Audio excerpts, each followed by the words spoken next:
तृतीय वर्ष की इस कक्षा में आप सभी का स्वागत है। द्वितीय प्रश्न पत्र हिंदी निबंध तथा अन्य गतिविधियां में आज का प्रकरण है निबंध मेघदूत, जो कि हमारे संकलन का पहला निबंध है। प्रस्तुत निबंध द्विवेदी युग के समर्थ साहित्यकार महावीर प्रसाद द्विवेदी जी द्वारा विरचित। जैसा कि हम सभी जानते हैं कि द्विवेदी जी अपने युग के समर्थ एवं सुधी साहित्यकार थे तथा संस्कृत साहित्य के महान विद्वान थे तथा कालिदास के साहित्य के प्रति उनकी गहरी रुचि थी।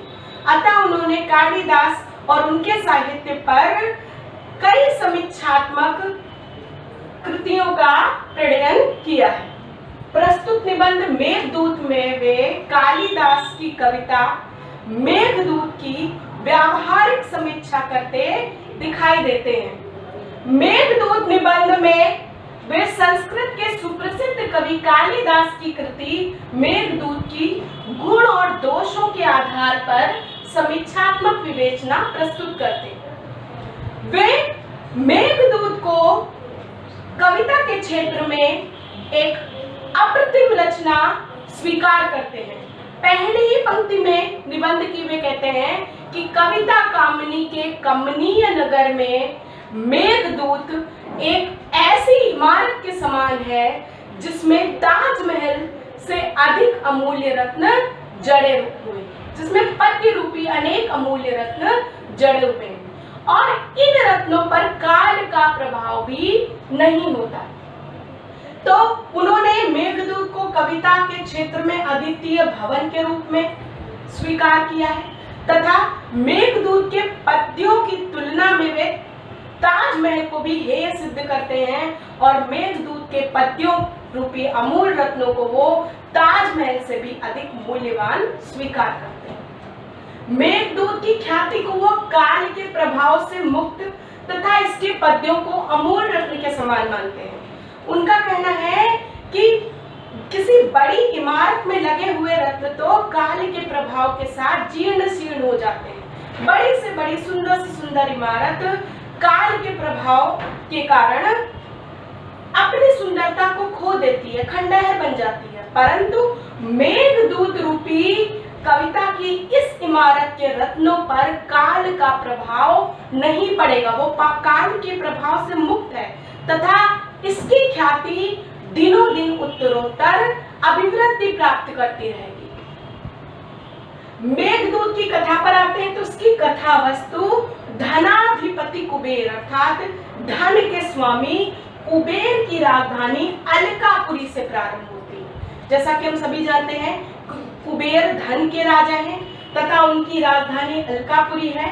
तो मेघदूत की कथा में कालिदास ने कुबेर की राजधानी अलकापुरी में रहने वाले एक यक्ष की मार्मिक कथा प्रस्तुत की है।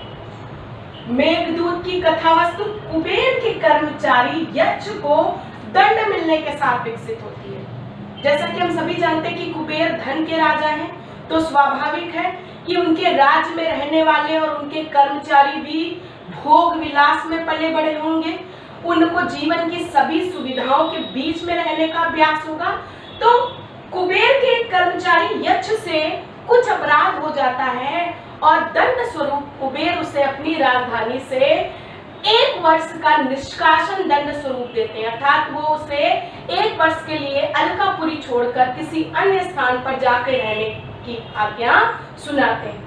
अब यक्ष का कुछ दिनों पूर्व ही विवाह हुआ है तथा वो अपनी प्रेयसी पत्नी से अपूर्व प्रेम करता है। अतः इस दशा में उसके लिए इस दंड का महत्व दूना हो जाता है कि एक तो वो भोग विलास और वैभव के बीच में रहने वाला है, उसे अपना वैभव और सुविधाओं को छोड़कर जाना है। दूसरी बात कि वो अपनी पत्नी से पूर्व प्रेम करता है।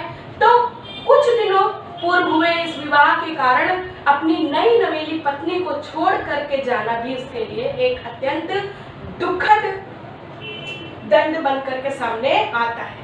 तो ये कथा विकसित होती है यक्ष को दंड मिलने के साथ। अब यक्ष जो है वो अलकापुरी को छोड़ करके मध्य प्रदेश के विदिशा के निकट रामगिरी नामक पर्वत पर अपना 1 वर्ष बिताने का निश्चय करता है। यक्ष अपनी दंड की अवधि काट रहा है, उसे अपनी प्रीतमा की याद प्रतिदिन सताती है।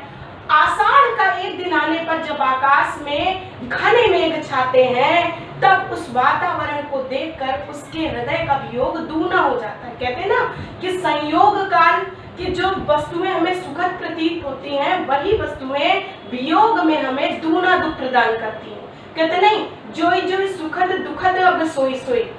इसी तरह जैसे कि गोपियों को, सूर की गोपियों को पिय बिन नागिन काली रात, बिन गोपाल बैरन भई कुंजे, इसी तरह से यक्ष को भी वो आकाश में छाए बादल, चलती हुई हवा, मदमस्त जो पूरी छवि थी मौसम की, वो उसके वियोग को दूना कर देती है। वो विकल हो जाता है अपनी पत्नी के प्रेम में, और उसके मन में आकाश में जाते हुए मेघ को देख करके एक विचार आता है, और वह मेघ से प्रार्थना करता है कि वह सजन है, अर्थात द्रवीभूत है, करुणा का स्वरूप है, वह मेरी प्रेयसी पत्नी तक मेरे शुभ और सकुशल होने का संदेश पहुंचा दे, क्योंकि मेरे सकुशल होने पर मेरी पत्नी का जीवन निर्भर है।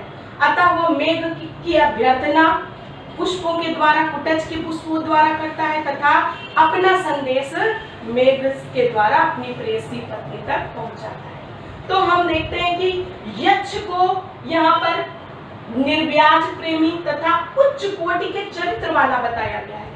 निर्व्याज प्रेमी इसलिए कि वो चाहता तो 1 वर्ष में अन्य स्त्रियों से संबंध बना सकता था, अपनी पत्नी को भूल सकता था, मगर उसने अपने प्रेम में पवित्रता और ईमानदारी का निदर्शन कराया। वो सच्चा प्रेम दिखाता है तथा वो निर्व्याज प्रेमी है, और कुबेर के द्वारा दंड मिलने पर भी वो किसी तरह की क्षमा याचना नहीं करता, अपने दंड को सहर्ष स्वीकार कर लेता है, किसी तरह की यक्ष के विरुद्ध जो है वो बात नहीं करता है, चुपचाप अपने दंड को स्वीकार करके वहां से निकल लेता है। तो इस तरह से उच्च कोटि के चरित्र वाला तथा निर्व्याज प्रेमी के रूप में यक्ष सामने आता है। अब मेघदूत के आधार पर आगे कई दूत काव्यों की रचना हुई, जिनमें से पवन दूत, हंस दूत, कोकिल दूत आदि सभी दूत काव्य आते हैं।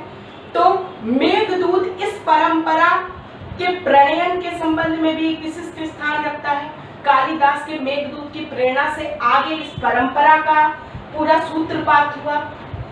कालिदास द्वारा मेघदूत में मेघ को दूत बनाकर संदेश भेजने की प्रेरणा यदि हम देखें तो द्विवेदी जी कहते हैं कि संभवतः उनको यह प्रेरणा श्री राम द्वारा पवन पुत्र हनुमान को सीता के पास दूत बनाकर भेजने से ही प्राप्त हुई होगी। यहाँ वो सामने भी दिखाते हैं कि मेघ भी जल से उत्पन्न है तथा पवन दूत, पवन का निर्माण भी कहीं न कहीं जल से संबंधित बताया जाता है।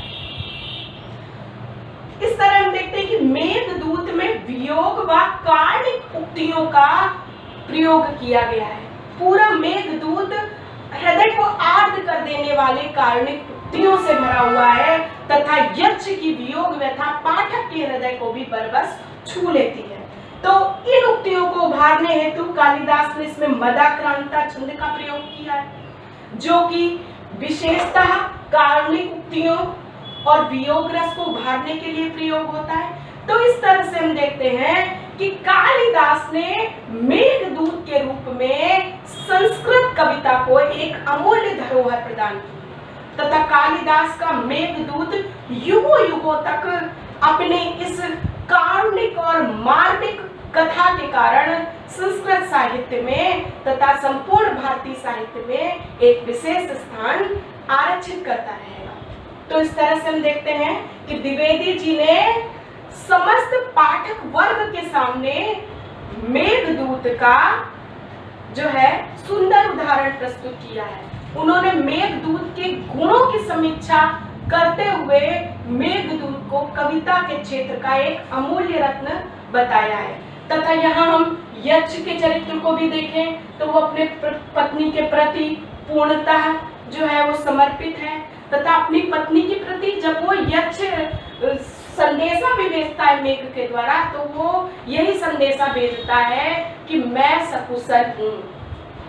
दायिता पत्नी रक्षिता, मैं सकुशल हूँ, अर्थात उसे पता है कि उसकी पत्नी का जीवन उसके सकुशल होने पर निर्भर है। और यहाँ पर कालिदास चूंकि स्वयं कश्मीर से जुड़े हुए बताए जाते हैं, तो इसीलिए उन्होंने अलकापुरी से रामगिरी तक जाने में जो सुंदर सुंदर दृश्यों की निदर्शना की है, वो संभवतः स्वयं कालिदास के द्वारा अनुभूत किए हुए प्राकृतिक सुषमा के दृश्य होंगे। अतः प्रस्तुत पद्य में कालिदास ने वियोग, मार्मिकता और प्राकृतिक सुंदरता का सुंदर समन्वय स्थापित किया है।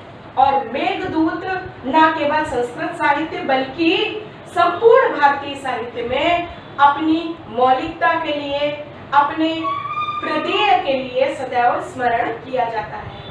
प्रस्तुत निबंध मेघदूत में द्विवेदी जी ने भी मेघदूत की संपूर्ण विशेषताओं को पाठक वर्ग के सामने खोलकर रख दिया है, तथा उन्होंने कालिदास और उनकी कृति को हिंदी साहित्य के अमूल्य धरोहर बताते हुए इसका भारतीय साहित्य में एक विशेष स्थान आरक्षित करने की बात कही। धन्यवाद।